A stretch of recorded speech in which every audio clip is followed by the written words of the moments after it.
ایڑی میں بعض جگہ پر خشک باقی رہ جاتی ہے۔ تو حضور اقدس صلی اللہ علیہ وسلم نے ہمیں دیکھا کہ ہم جلدی کر رہے ہیں اور جلدی کرنے کی وجہ سے ہماری ایڑیاں بعض میں کچھ خشک رہ گئی ہے، تو حضور اقدس صلی اللہ علیہ وسلم نے اعلان کیا اور فرمایا کہ ویل للعقاب من النار، ہلاکت ہے ان ایڑیوں کے لیے جہنم کی آگ سے جو اچھی طریقے سے دھوئی نہیں گئی ہو۔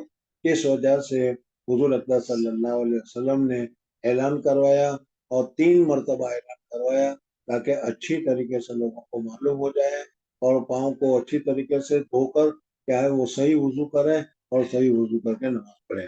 بہرحال یہاں پر حضور اقدس صلی اللہ علیہ وسلم نے جہوری صوت اونچے آواز کے ساتھ حضور اقدس صلی اللہ علیہ وسلم نے کیا ہے اعلان کروایا، تو معلوم ہوا کہ ضرورت ہو تعلیم کی وجہ سے، تبلیغ کی وجہ سے، جیسے اذان میں بھی زور سے اذان دینے کے زور سے اذان دی جاتی ہے، تو اس طریقے سے آواز کو زور سے نکالنا جائز اور درست ہے۔ بابو من رفع صوته بالعلم، عن عبداللہ بن عمرو بن العاص رضی اللہ تعالیٰ عنہ قال تخلف ان النبی صلی اللہ علیہ وسلم فی سفر، ایک مرتبہ ہم حضور صلی اللہ علیہ وسلم کے ساتھ سفر میں واپس آ رہے تھے مکہ مکرمہ سے مدینہ منورہ، تو اس میں حضور اقدس صلی اللہ علیہ وسلم ذرا پیچھے رہ گئے اور ہم لوگوں نے ذرا جلدی کر کے ہم لوگ آگے نکل گئے، حضور اقدس صلی اللہ علیہ وسلم تخلف عنا یعنی ہم سے پیچھے رہ گئے۔ تخلف عنا نبی صلی اللہ علیہ وسلم بھی سافرنا فادرکنا، اور کیا ہے نماز کا وقت ہو گیا، تو نماز کے وقت ہونے کی وجہ سے ہم نے جلدی جلدی وضو کرنا شروع کیا۔ قد ارحقنا الصلاۃ، نماز کا وقت قریب آ گیا تھا، ونحن نتوضا، اور ہم وضو کرنے لگے۔ فجعلنا نمسح علی ارجلنا، بس ہم اپنے پاؤں کے اوپر غسل خفیف کرتے تھے۔ مسح کا لغوی معنی تو ہے ید مبتلا کر ہاتھ کو پھرا دینا، لیکن پاؤں کا جو وظیفہ ہے وہ مسح نہیں ہے۔ ہاں شیعوں کے جو قریب آگے آئے گا، شیعوں کے یہاں پاؤں کا وظیفہ دھونا نہیں ہے، ان کے یہاں مسح بھی درست ہے لیکن ہمارے یہاں دھونا ضروری ہے۔ اللہ تبارک و تعالیٰ نے فغسلوا وجوہکم وایدیکم الی المرافق وامسحوا برؤوسکم وارجلکم کا واو کا عطف کیا ہے غسل کے اوپر، اس لیے پاؤں کا وظیفہ دھونا ہے، لہذا بغیر موزے کے اگر پاؤں پر مسح کر لیں گے تو پھر اس صورت میں وہ مسح کافی نہیں ہوگا۔ بہرحال یہاں پر انہوں نے مسح تو نہیں کیا، لیکن مسح کا ایک دوسرا معنی ہے غسل خفیف کا بھی، تو اس وجہ سے ہم جلدی جلدی پاؤں کو دھو رہے تھے اور پاؤں کو دھونے میں زیادہ اہتمام نہیں کرتے تھے۔ اور پاؤں کے دھونے میں زیادہ اہتمام کیوں کرنا پڑتا ہے وہ میں نے بھی بتایا کہ چونکہ پاؤں کے اوپر دھول وغیرہ لگی رہتی ہے اور چپل وغیرہ نہ پہننے کی وجہ سے وہ چمڑی وغیرہ بھی خشک ہو جاتی ہے، اس وجہ سے اس پر اچھی طریقے سے پانی کو بہانا پڑتا ہے، بھگونا پڑتا ہے تاکہ کیا ہے وہ جگہ کھل جائے۔ اس کی جگہ پر ہم جلدی جلدی پانی پھرا لیتے تھے جس کی وجہ سے غسل خفیف ہوتا تھا، اور غسل خفیف کی وجہ سے پورا پاؤں نہیں دھلتا تھا، ایڑیاں خشک رہ جاتی تھی اور خوش رہنے کی وجہ سے وہ چمکتی تھی۔ تو حضور اقدس صلی اللہ علیہ وسلم نے اس کو دیکھ کر فرمایا فجعلنا نمسح علی ارجلنا فنادى باعلی صوتہ، حضور اقدس صلی اللہ علیہ وسلم نے بلند آواز کے ساتھ فرمایا ویل للعقاب من النار، ہلاکت ہو ان ایڑیوں کے لیے جو کیا دھونے سے رہ گئی ہے۔ اس وجہ سے یہاں پر حضور اقدس صلی اللہ علیہ وسلم نے جہوری الصوت اونچی آواز سے بات کرنے کو، جو اونچی آواز سے اعلان کروایا، تو معلوم ہوا کہ تعلیم کے لیے اگر زور سے بولا جائے تو یہ زور سے بولنا ممنوع یا زور سے بولنا معیوب نہیں ہے بلکہ جائز اور درست ہے۔ جی باب قول المحدث حدثنا وأخبرنا وأنبأنا. وقال لنا الحميدي كان عند ابن عيينة حدثنا وأخبرنا وأنبأنا وسمعت واحدا. فقال ابن مسعود رضي الله تعالى عنه حدثنا رسول الله صلى الله عليه وسلم وهو الصادق المصدوق. فقال شقيق عن عبد الله رضي الله تعالى عنه سمعت النبي صلى الله عليه وسلم كلمة كذا. وقال حذيفة رضي الله تعالى عنه حدثنا رسول الله صلى الله عليه وسلم حديثين. وقال أبو العالية يعني ابن عباس رضي الله تعالى عنهما عن النبي صلى الله عليه وسلم فيما يروي عن ربه. وقال أنس رضي الله تعالى عنه عن النبي صلى الله عليه وسلم يرويه عن ربه. وقال أبو هريرة رضي الله تعالى عنه عن النبي صلى الله عليه وسلم يرويه عن ربه تبارك وتعالى. حدثنا قتيبة بن سعيد قال حدثنا إسماعيل بن جعفر عن عبد الله بن دينار عن ابن عمر رضي الله تعالى عنهما قال قال رسول الله صلى الله عليه وسلم إن من الشجر شجرة لا يسقط ورقها وإنها مثل المسلم حدثوني ما هي. قال فوقع الناس في شجر البوادي. قال عبد الله ووقع في نفسي أنها النخلة فاستحييت ثم قالوا حدثنا ما هي يا رسول الله قال هي النخلة. مصنف رحمۃ اللہ تعالی علیہ نے یہ باب ذکر کیا قول المحدث، محدث جو حدثنا اخبرنا و انبانا وغیرہ کا جو الفاظ کہتے ہیں وہ الفاظ حضور اقدس صلی اللہ علیہ وسلم کے اور صحابہ کے زمانے سے رائج ہیں. خود صحابہ بھی حدثنا و اخبرنا وغیرہ انبانا وغیرہ الفاظ استعمال کیا کرتے تھے.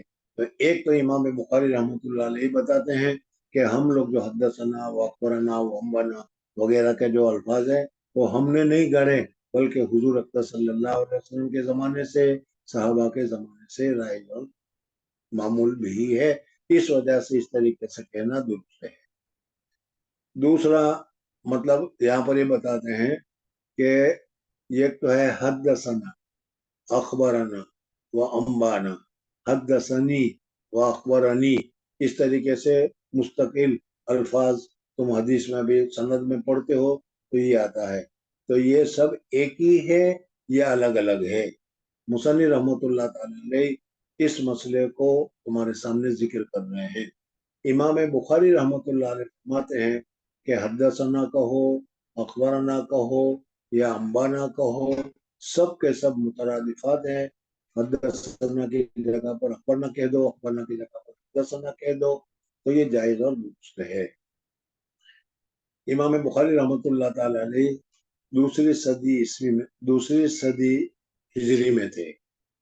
اس وقت تک تو یہ الفاظ سب کے سب مترادفات میں تھے، ایک دوسرے کی جگہ پر استعمال کرنا درست تھا. لیکن جب حضرت امام نسائی رحمۃ اللہ تعالی علیہ کا جب دور آیا ہے تو امام نسائی کے دور کے بعد پھر اس الفاظ میں استعمال کرنے میں فرق ہونے لگا. استاد اگر شاگرد کو حدیث پڑھ کر سناتا ہے تو اس صورت میں اسے حدثنی اگر اکیلا ہے تو، اور جماعت ہے تو حدثنا کہا جاتا ہے. شاگرد اگر پڑھے اور استاد سنے، اگر ایک ہے تو اخبرنی، اور اگر کیا ہے جماعت ہے تو اس صورت میں اخبرنا کہا جائے گا. تو اس طریقے سے یہ جو فرق ہوا امام نسائی رحمۃ اللہ تعالی علیہ کے آنے کے بعد ہوا، اور اس وقت سے لے کر اب یہ فرق چلا آ رہا ہے حدثنا اور اخبرنا کا. امام بخاری رحمۃ اللہ تعالی علیہ امام نسائی رحمۃ اللہ علیہ کے زمانے سے پہلے کے ہیں، اور میں نے یہ بتایا کہ اس زمانے میں حدثنا اخبرنا وغیرہ کا میں کوئی فرق نہیں تھا، دونوں ایک جگہ پر بولا جایا کرتا تھا. اسی کو امام بخاری رحمۃ اللہ تعالی علیہ نے اس ترجمۃ الباب میں ذکر کیا ہے. باب قول المحدث، محدث کا کہنا حدثنا و اخبرنا و انبانا. وقال لنا الحمیدی کان عند ابن عیینۃ حدثنا و اخبرنا و انبانا. حمیدی نے بھی یہی کہا، یعنی تینوں الفاظ مترادف ہیں، ایک دوسرے کی جگہ پر استعمال ہو سکتا ہے. میں نے ابھی بتایا کہ امام بخاری رحمۃ اللہ علیہ کے زمانے میں ایک دوسرے کی جگہ پر استعمال ہو سکتا تھا، لیکن بعد میں جب اور زیادہ تہذیب اور کیا ہے اس میں صفائی ہونے لگی، علامہ نسائی رحمۃ اللہ تعالی علیہ کی تشریح آنے کے بعد جو لوگ ہیں اس میں فرق ہو گیا. حدثنا استاد پڑھے اور شاگرد سنے تو اس میں ہے، اور اخبارنا شاگرد پڑھے اور استاد سنے تو اس میں ہے، اس کو ذکر کیا گیا. امام بخاری رحمۃ اللہ علیہ فرماتے ہیں قال لنا الحمیدی کان عند ابن عیینۃ حدثنا و اخبرنا و انبانا و سمعت واحدا. یہ سب کے سب ایک ہی ترجمہ میں، ایک ہی الفاظ میں، ایک ہی معنی میں استعمال کیا جاتا تھا. وقال ابن مسعود حدثنا رسول اللہ صلی اللہ علیہ وسلم وہ صادق المصدوق. حضور نے ابن مسعود نے جب حدیث بیان کی تو اس نے کہا کہ حدثنا رسول اللہ صلی اللہ علیہ وسلم. تو یہ جو ہم حدثنا وغیرہ کہتے ہیں ہماری ایجاد نہیں ہے، بلکہ صحابہ کرام رضوان اللہ تعالی علیہ مجمعین اور حضور اقدس صلی اللہ علیہ